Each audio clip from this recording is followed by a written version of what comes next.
Have you wanted to try sketching without drawing something first? Hi, this is Stevie. I wanted to give you an example of something that I had done a while back. Here's a finished sketch that I did back in 2021 where I didn't do any drawing first. I added the ink last. So I wanted to try that sketch again to show you how I did it. Unfortunately, I forgot to start my camera at the very beginning of the painting, but as you can see, it's a loose painting done on partially wet paper. I just flicked water on the paper to start. And then I just started drawing. And I was using my previous painting as a reference. I couldn't find the original photo. But I just started with the head and got the shape of the head and then went from there. And there I'm just trying to clean up a little bit, get a lighter area for the eye. But as you can see, I've done the outline of the bird, and since the paper was wet, the paint spreads, and that's what I wanted. I wanted that loose look. I also put some of that color into the background, as you can see. And that's just a background color. It might be some sky or something. And here I was trying to establish the beak, but I'm going to go back and fix that because it almost looks like an eagle's beak. It's a little too curved and long. But that's fixable. I'm not worried about that. And as the paper is drying up, I'm going back and just improving the shape of the bird's head a little bit to get the angles right. And when you're doing a drawing, whether it's drawing with a pencil or pen or with paint, drawing is all about relationships. And if you're looking at a reference photo or some kind of a reference, drawing is all about relationships. So in this example where I started with the bird's head, and I did that for a reason. Once I establish the eye, then I can look at the photo or reference and say, where is the eye or where is the beak in relation to the eye, or where is the front of the bird, the chest, in relation to the eye, or where are his legs? So it's just about relationships of one thing to another. And when you think about it that way, it's not so difficult. Here I've moved on and I'm adding the legs to the bird. Same idea. I was looking at the previous sketch that I did and noting where those legs started out in relation to the bird's eye. And the same with the wings and the other leg. So it's just all about relationships, and once you get that idea, it's pretty easy to do. Notice how I left that white area where a wing would be, and that's just to save some white. It won't remain white, but just to differentiate the wing from the rest of the body. And so you just kind of build on it that way. And you don't have to start with really wet paper like I did. I just wanted that loose look. And for birds, it looks kind of nice because it looks like fluffy feathers. And I just work back and forth. I go back. Here I'm going back and working on the eye. And when you start out with wet paper, there are certain areas where you have to let it dry first before you go back, like I did here with the eye. If I put that yellow color on wet paint or wet paper, it would bleed all over the place. The other thing I want to mention is that this bird, the bird that I originally sketched from, was a grackle in my backyard. And grackles are like blackbirds. They're black. But I like color, as you probably know if you've looked at my videos. And I always like to put a lot of color in my paintings. And so I purposely started with the blue. I think I add a little green to the bird as I go. But just because an object is black doesn't mean you have to paint it that way. Value is more important than the color itself. You have to get the value right, but the color doesn't matter so much. And here I'm just continuing on, referring to my previous sketch, looking for shadow areas and light areas, trying to establish the form of the bird by getting more shadow in those areas. And they just sort of come to life as you paint along. I just love this process. Just adding a little more dark areas under his chest or under his neck.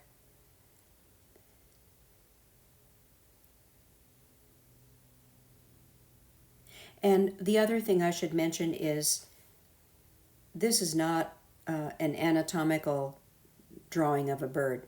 That is, I don't paint in every feather just perfectly. What I'm doing is painting the impression of a bird. And don't get caught up in too much detail, especially with sketching, because you'll overwork your painting. Here I was adding some green. I don't know if I like that green right there, and I'm going to smooth a lot of it out. What I was really trying to do was get more dark under that area that's going to be his wing. And so I was just trying to make something dark there, get a dark value. And yet leave a little bit of lighter color on the breast of the bird. I'm not too crazy about the breast color of the bird. It looks very dull to me.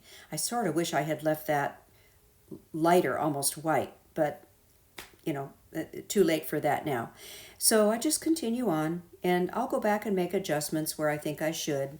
One other thing I want to mention about this is on a piece of paper. It's Arches 140-pound cold press, and it's about 5 by 5 inches, not very big. Well, my original sketch was on a much bigger piece of paper. It was a 10 by 7. So when I drew this out, this is something to keep in mind, especially when you're just doing it like I did without drawing in pencil first.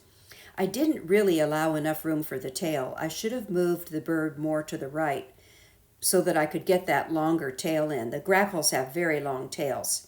But you'll get the idea, and that's just a good thing to remember, is not only are you thinking about relationships of drawing the bird, but the relationship of the bird to the paper. So just keep that in mind. And I'm just slowly building here, building the wings.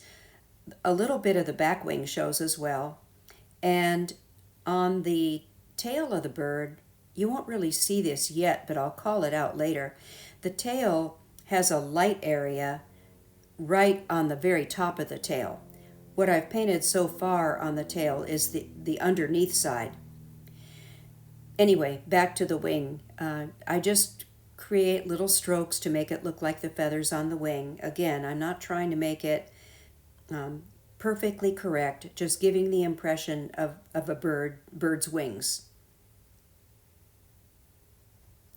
Since this is a loose style, with loose styles you don't have to put in every single detail. And that's another reason I like it. It's nice to leave some things to the viewer's imagination rather than putting in every detail. Still going back, working on getting some darker values in where I think they're needed. As the paper dries, a lot of those colors lighten up, and you just always have to pay attention to that. I really wish that I had added in more colors.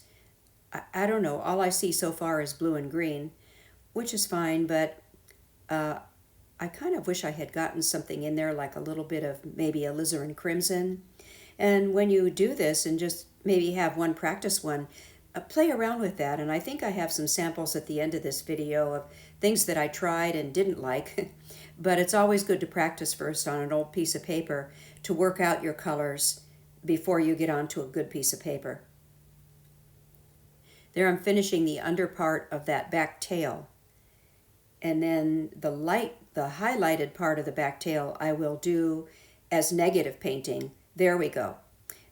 What I'm doing there is negative painting around the top of his tail. So the idea is that there's the top of the tail that's lighter and then the bottom of the tail that's darker underneath. And I put that blue line, it was cobalt blue, and I'll have to blend that out more. It's too prominent at the moment. But the idea was to use some of the background color to negative paint around that tail so that the light part of the tail would show. Now going back, reinforcing the color on the legs. They were too light. And what I had used there, I don't keep black on my palette, but I mix it with ultramarine blue and burnt sienna. Or I have quinacridone burnt orange, but it's similar to burnt sienna. And that's what I use whenever I need a black. I'll use that when I do the pupil of his eye as well. There we go. Just using that black mix. So it's just ultramarine blue, burnt sienna, or quin burnt orange. And that makes a really nice black. And I could have used that to paint the bird, but to me that would be kind of dull to look at.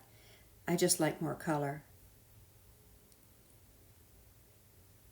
And I was just getting some shadows around the eye of the bird to represent the eye socket that is a little bit recessed on his head. Going back now, working on that beak a little bit, trying to straighten it out. The lower part of the beak would be darker than the top part of the beak, which would have a little bit of a highlight on it. And already that has improved that shape. So I've pretty much finished the bird. And now I'm going to put some grass at the bottom for him to be walking in. And I'm using my silver brush black velvet dagger. It's a 1/4 inch dagger brush. And I love this for painting things like loose grasses because the bristles are really floppy and long. And they can come to a point if you want them to. And I hold the brush way back at the back end of the handle so that I can really freely move that brush around to get that loose look. I just mixed up some yellow and some blue. I think that might be ultramarine with yellow, my Hansa yellow. And look how quickly you can get some very loose looking grasses in there. And they're very random looking. They're not like little soldiers standing in a row. So that's a nice little technique. My final touch is adding a little bit of a white highlight to the eye. And for that, I'm using a liner brush with my Dr. P.H. Martin's Pen White. I have found that to be the most effective, most opaque for doing something like that. So I use that quite a bit for highlights and things. So there you have it, my little grackle in the grass. If you wanted to add ink, you could. I had a micron pen. There's a micron pen. I would recommend something like an O2 if you do that. I normally sketch with a micron 05, but when you're sketching on painted paper, even if it's dry, for some reason your ink line is a lot darker. So when you do that, go with a much smaller tip on the pen, like a 2 or a 3. And that's another thing to test out before you do it on your good paper. So there you have it. Hope this helps. Give it a try if you've never done loose painting. I think you'd like it. And coming up, I have some other samples that I didn't like. I tried this one, and I never have good luck with yellow. I don't know if it overtakes or what. I didn't like the paper either. I think that was a rough paper, and it was just a disaster. So I just wanted to show you that. The paper makes a difference too. The paper makes a big difference, in fact.